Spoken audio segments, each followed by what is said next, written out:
Sepekan setelah insiden GP Monaco, Alpine tanpa pikir panjang langsung mengumumkan jika mereka akan melepas Esteban Ocon akhir musim ini dari susunan pembalapnya.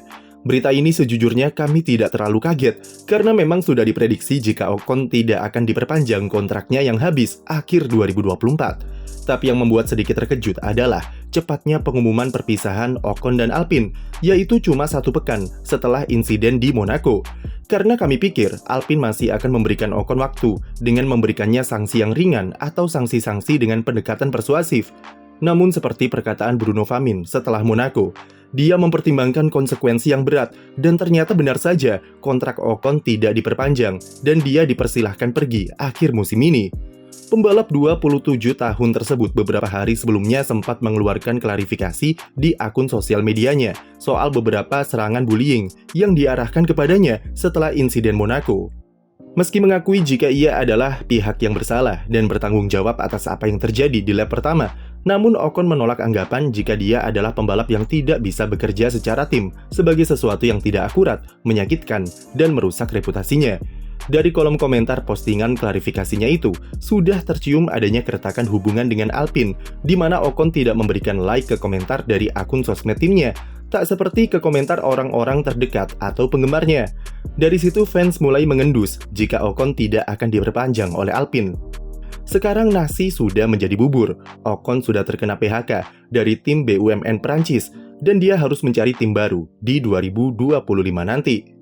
Insiden di Monaco seperti yang kami bilang kemarin adalah bom waktu yang akhirnya meledak dan sebelumnya sudah mengakumulasikan kekuatannya dari serangkaian momen-momen keretakan hubungan Ocon dengan internal di Alpine. Terlalu serampangannya Ocon yang dimanjakan dengan menjadi pembalap prioritas di Alpine adalah pemicu utama dari konsekuensi yang ia dapat sekarang. Duet Ocon serta Gasly sudah terlalu beresiko sejak awal, dan sayangnya Alpine gagal memanajemen mereka berdua dengan Ocon yang punya ego setinggi langit. Diketahui jika Bruno Famin sudah cukup lama tidak sreg dengan kelakuan Ocon tersebut, dan sudah mempertimbangkan untuk tidak memperpanjang kontraknya sejak beberapa bulan belakangan ini. Itu ditunjukkan dari keterbukaan Ocon terhadap tim lain dan diyakini ia sudah menjalin negosiasi bersama tim Haas, terutama sejak kepindahan Nico Hülkenberg ke Audi diresmikan. Yang artinya memang sudah ada rencana dari Alpine untuk merombak susunan pembalapnya jauh-jauh hari sebelum insiden Monaco. Alpine sepertinya sadar mereka tidak mampu memanajemen kedua pembalapnya yang memiliki sejarah hubungan masa lalu yang buruk serta terlalu toksik untuk dijadikan proyek jangka panjang. Dengan kondisi tim yang sedang mengalami krisis dan butuh peningkatan secara moral, konflik internal di antara kedua pembalapnya sendiri adalah sesuatu yang minimal tak boleh terjadi. Pierre Gasly jelas bukanlah pilihan yang bagus untuk didepak, karena dia tergolong baru di tim, serta memiliki opsi di kontraknya untuk diperpanjang sampai tahun depan, dan otomatis itu menempatkan Ocon ke kondisi di mana ia harus angkat kaki dari tim. Ditambah dengan sikapnya yang sering membangkang instruksi tim dan sampai berpuncak di insiden Monaco kemarin, itulah yang jadi momen pemantik bagi Alpine untuk mempercepat pengumuman berakhirnya kerjasama mereka berdua. Demi jangka panjang yang lebih baik dan kondisi tim yang lebih harmonis, mau tidak mau, maka Alpine harus melepas Esteban Ocon untuk digantikan oleh pembalap yang bisa diajak kerjasama tanpa mementingkan egonya terlebih dahulu. Kandidat terkuat yang disiapkan Alpine untuk menjadi pengganti Ocon adalah pembalap lulusan akademinya sendiri, yaitu Jack Doohan, putra dari 5 kali juara dunia MotoGP, Mick Doohan. Jack sekarang berstatus sebagai pembalap cadangan di Alpine, dan tahun lalu dia bisa selesaikan ajang Formula 2 di posisi ketiga klasemen. Musim kemarin ia juga beberapa kali jalani tes dan turun langsung ke sesi FP1 di Meksiko serta Abu Dhabi bersama Alpine. Sejauh ini, dialah kandidat terkuat yang disiapkan Bruno Famin untuk mengisi kursi yang ditinggalkan Ocon karena kedekatannya ke tim dan karena sudah terbiasa dengan lingkungan di Alpine, membuat Jack Doohan tak perlu beradaptasi lama-lama ketika debut nanti. Nama Mick Schumacher juga masuk ke dalam bursa, mengingat statusnya sekarang sebagai pembalap Alpine di ajang WEC. Ia punya pengalaman di F1 dan saat ini juga merangkap sebagai pembalap cadangan di Mercedes. Bruno Famin juga beberapa kali ungkapkan ketertarikannya kepada putra dari 7 kali juara dunia F1, Michael Schumacher tersebut. Mercedes juga bersedia untuk melepas atau setidaknya meminjamkan Mick ke Alpine untuk mendapatkan kesempatan keduanya di F1. Untuk sekarang Jack Doohan dan Mick Schumacher jadi kandidat terdepan guna mengisi kekosongan kursi Alpine di 2025. Itu belum termasuk opsi-opsi lain seperti Carlos Sainz, Valtteri Bottas, Zhou Guanyu, atau bahkan Yuki Tsunoda yang sama-sama mencari suaka untuk 2025. Carlos Sainz bisa jadi pilihan menarik dengan pengalaman yang dia punya.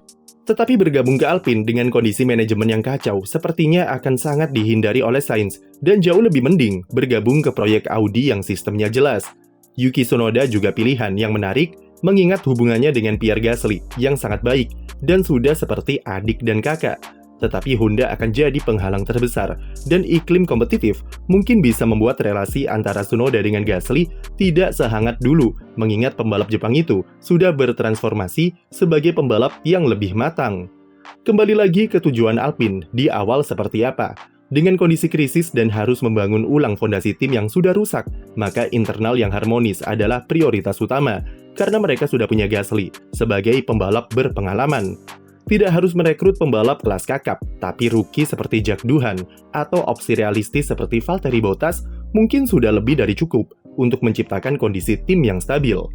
Tinggal Alpine saja yang harus memperbaiki sistem manajemennya, karena jelas dengan perginya Ocon itu menunjukkan jika jeroan tim sedang berantakan dan harus segera dirapikan. Alpine musim ini saja sudah memecat banyak sekali staf dan figur senior di tim, terhitung dari Matt Herman, Davide Brivio, sampai Bob Bell yang bulan lalu meninggalkan tim. Itu belum termasuk eksodus besar-besaran tahun lalu yang merombak susunan organisasi di tim secara total dengan perginya Otmar Szafnauer, Pat Fry, Alan Permay, dan Laurent Rossi.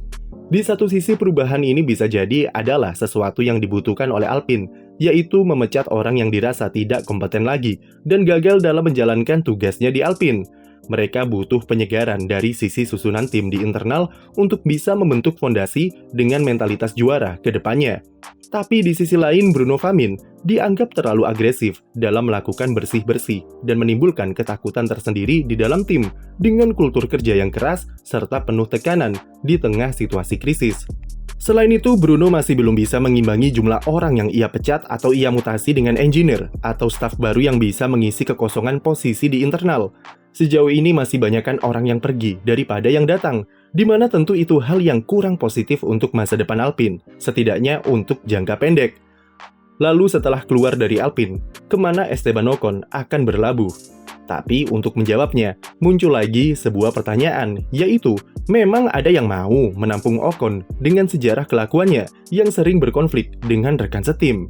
Yang harus dipahami adalah, pertama, Ocon bukan pembalap mediocre karena dia sudah mempersembahkan satu kemenangan dari 3 kali total podium yang ia raih selama karirnya di tim Enstone. Ocon selama ini juga menjadi ujung tombak tim untuk jadi lumbung poin di barisan papan tengah. Yang kedua, tidak semua insidennya dengan rekan setim itu salah Ocon, dan kejadian di Alpine, tim juga bermain peran karena mismanagement yang mereka lakukan ke kedua pembalapnya. Jadi dari sini seharusnya talenta Ocon sebagai pembalap petarung di papan tengah masih sangat diperlukan bagi sejumlah tim di F1. Seperti yang kami mention di awal, Ocon kabarnya sudah jalin negosiasi bersama dengan Haas, di mana ia dipandang sebagai rekan setim yang ideal bagi Oliver Bearman. Selain itu, Audi Sauber kabarnya juga sempat memiliki ketertarikan kepada Ocon sebagai target cadangannya jika gagal mendapatkan Carlos Sainz.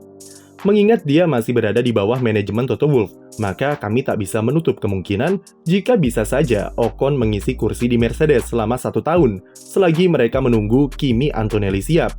Atau Toto bisa menawarkan jasa Esteban Ocon ke tim Williams yang punya relasi dengan Mercedes, dengan James Vowles yang ada di sana. Dalam pernyataan resminya kemarin, Ocon mengatakan jika ia akan mengumumkan masa depannya segera. Artinya mungkin memang benar kalau Ocon sudah menjalin negosiasi tingkat lanjut dengan beberapa tim dan akan diumumkan secepatnya. Yang jelas kami sangat yakin Ocon masih akan bertahan di grid F1 2025 dan dengan kondisi pasar pembalap yang sangat ramai saat ini, maka semuanya bisa terjadi. Sekian video dari kami, jangan lupa beri like dan subscribe untuk konten F1 lainnya.